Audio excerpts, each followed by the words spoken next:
Divine greetings, my lovelies. I'm so happy to be back for another episode of Collective Consciousness. My name is Tiny. I'm your host, and I'm happy to welcome you to this show where we focus on expanding your consciousness. The whole purpose of this show are for individuals who are on their road to self-mastery. So if you are interested in mindfulness and self-development and growth, and this show is for you, take one moment and smash that subscribe button down below and go ahead and hit the like button as well. Today, we are talking about something very exciting. We are going to get a little deeper into spirituality, and we're going to talk about connecting with our ancestors. So stay tuned for this week's episode, and welcome.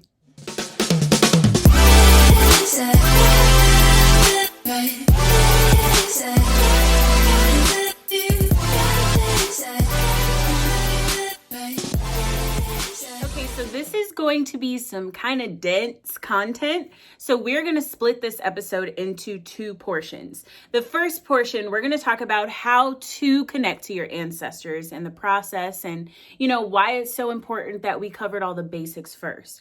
The second episode is going to be building an altar for your ancestors. And we're going to do this together. It'll be our first altar together. So I'm really excited about it. I've been doing a lot of research, and I have been, connecting with my ancestors a little bit more recently, and I really want to share this magical power with you guys. In the previous episodes of Collective Consciousness, we have discussed the importance of grounding and balancing out your chakras, cleansing the body, and maintaining a positive attitude. All of these are basic concepts, but I'm not going to say hard.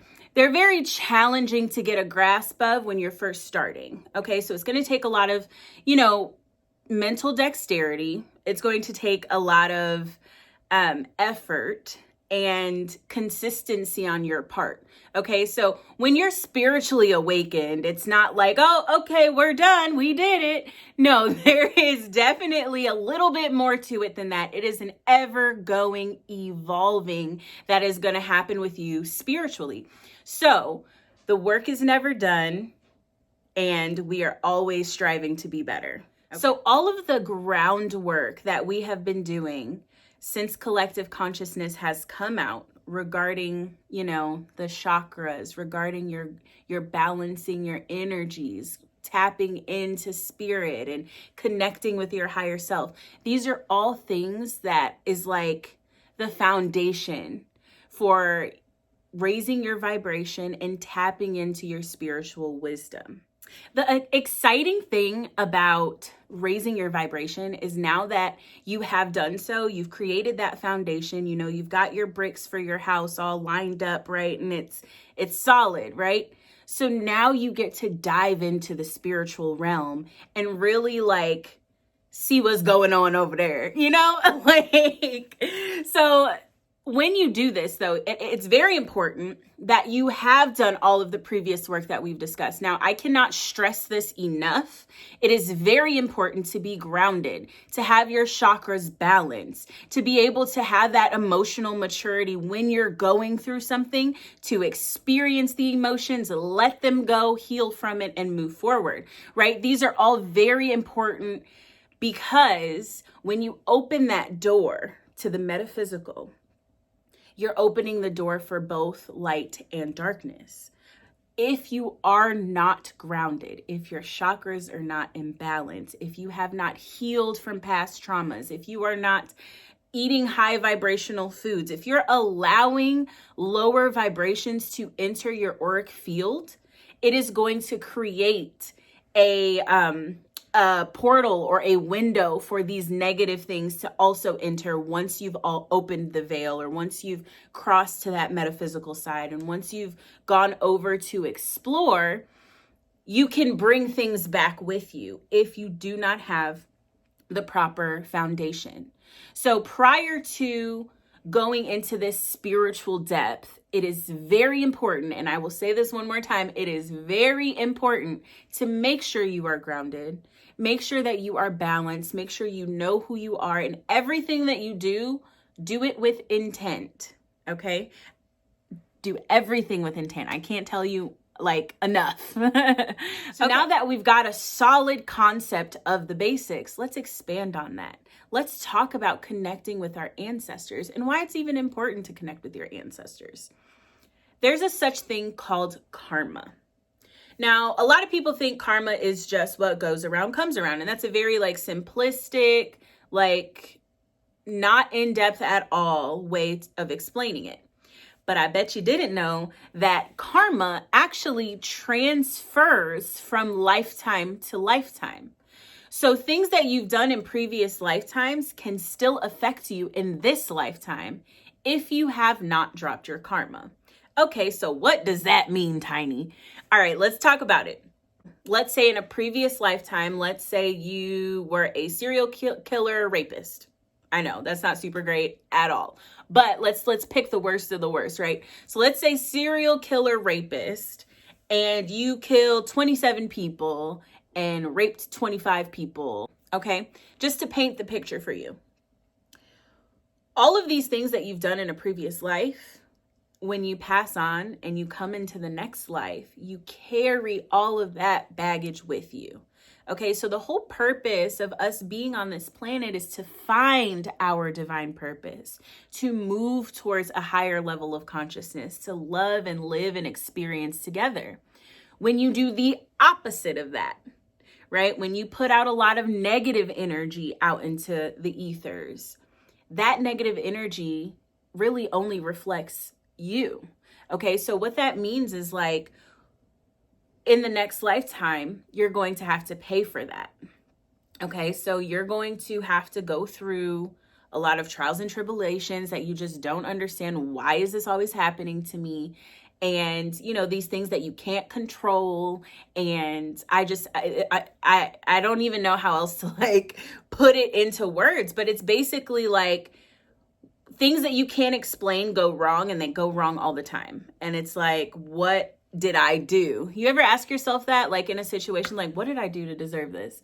I've been good. You know, I treat people nicely. I do things for people. I didn't do anything to deserve this. Well, guess what? You did last lifetime. You get what I'm saying? So like, in order to be able to move forward in healing, in consciousness, you know, in your evolution, you have to clear out your karmic record.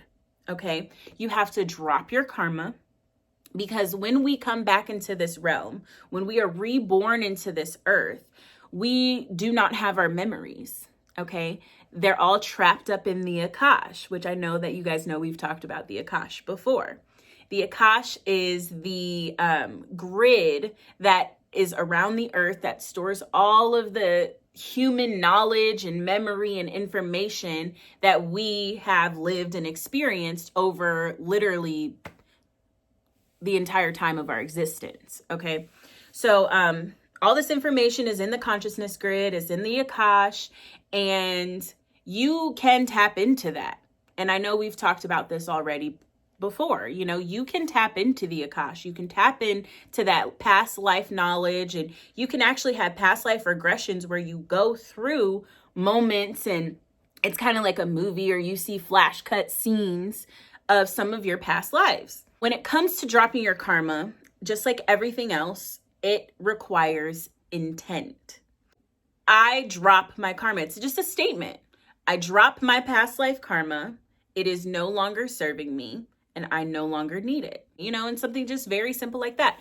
I dropped, and that's all I did. Like for me personally, and I dropped my karma, I would say 2019. I want to say like December 2019 is when I made the decision to drop my karma.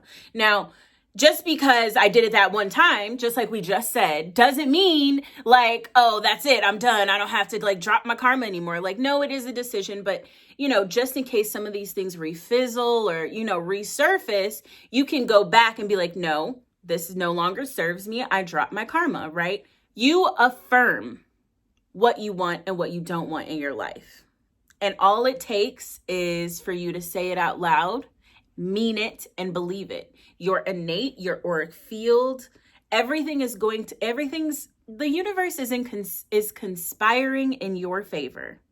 So when you put something out in the ether, the universe wants to give it to you, right? So you have to tell yourself, like, look, I dropped my karma. It no longer serves me, and believe that and mean it and stand in that truth. Once you've done that, then you can go about healing yourself from these past lives. And then that's when you can kind of transition into tapping into healing your bloodline. What? Healing my bloodline? Right. Okay. So we didn't know that was a thing either, huh? Well, so there's two different types of karma. We talked about your personal karma. The second karma is the karma of your bloodline, or the karma of your ancestors, right?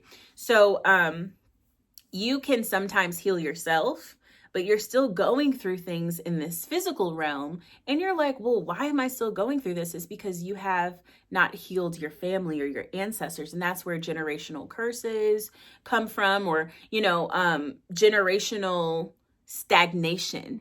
Okay. In our culture, in the melanated culture, I believe, especially Americans, I believe that we have a lot of generational stagnation.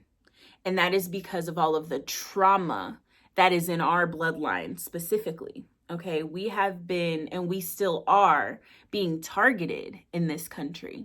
Okay, so how do you rise above all of this? How do you heal from hundreds and hundreds of years and generations of trauma, of despair, of, grief, anger, sadness? How do we heal collectively from that? You have to heal your bloodline. So all of that goes to say, now we can tap in, tune in, and turn on, activate ourselves to go to the other side and get in contact with our ancestors, get in contact. When you tap into your higher self, that is how you navigate through the metaphysical. Okay. So all of these things that we've been talking about, put them all together, put all the puzzle pieces together. Now go into yourself, utilize your meditation techniques, utilize your affirmations, and give your ancestors permission. That is the key. With anything, it's all about intent, right? We just talked about this. So when you give your ancestors permission to contact you, to talk to you, you invite them in, right? They come. Like, it's pretty crazy. It's like, hey, ancestors, I'm sorry. I didn't realize that I was supposed to be talking to you, but I just wanted y'all to know I love you, and please come in, and guide me through life. Help me navigate through what it is that I have to navigate through in order to heal me, to heal our family, and to create a space to where the future generation does not have to do all of the work that we had to do, right? We want to heal so that way when we bring a new generation into this world, when we bring new life into this world, we are doing so with a clean slate. I don't know if you guys have been following me or what's going on in my life personally, but in the last 6 months, I have lost 5 family members on the same side, not even on the other side. Okay. My father, my grandfather, my grandmother, my aunt, and finally my cousin. So all 5 of these people are now ancestors. And these are all people that I can connect with and heal our bloodline through. Once you give your ancestors that permission, you must then open up your first eye, your third eye, but your first eye, and open up your esoteric ears and pay attention to the world around you. When I did it with the intention to connect to my ancestors, I had like a whole panel conference of ancestors talking to me at once. They were so excited and I was just like overwhelmed. But I'm very grateful for the experience. I've gotten so much knowledge and direction in my life on what to do, with losing so many people, but still being able to connect to them and still feeling their presence. It really helps with the grief. It really helps with being able to move forward in my mission because it gives me a sense of purpose. Okay, so The first step is to ground yourself, balance your chakras, raise that vibration, tap into your higher self, okay? I know that's a complicated step, but fundamentals, basics, right? The second step, give your ancestors permission to contact you. Give your ancestors permission to connect with you, okay?